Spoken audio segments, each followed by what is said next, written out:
Many traders lose money in Forex because they make trading more complicated than it should be. They add too many indicators, they follow too many strategies, but the truth is, professional traders focus on trend confirmation. Today I'm going to show you exactly how I analyze USDJPY using Renko charts and moving averages.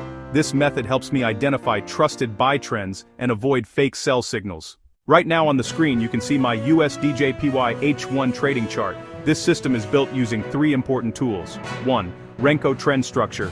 2. White and green moving averages. 3. Ichimoku trend scanner. These tools work together to confirm the direction of the market. My Renko rule is very simple.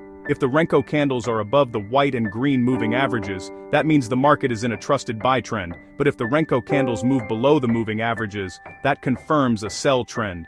This rule alone removes a lot of confusion from trading. Instead of guessing, you follow the structure. Looking at the chart right now, we can clearly see something important. The Renko candles are above both moving averages. The moving averages are also sloping upward. That means the market is not showing a reversal. Instead, the market is continuing its bullish trend. And when you see this type of structure, you should not be looking for sell trades. You should only be looking for buy opportunities or pullbacks to buy again. Another important confirmation comes from the Ichimoku scanner alerts. The scanner is showing that the USDJPY H4 timeframe is trading above the Kumo cloud. When the higher timeframe is bullish, and the lower timeframe is also bullish, the probability of continuation becomes much stronger. This is why professional traders always combine multiple confirmations before entering trades. So what should traders do in this situation? There are two smart options. The first option is to hold existing buy trades and let the trend continue.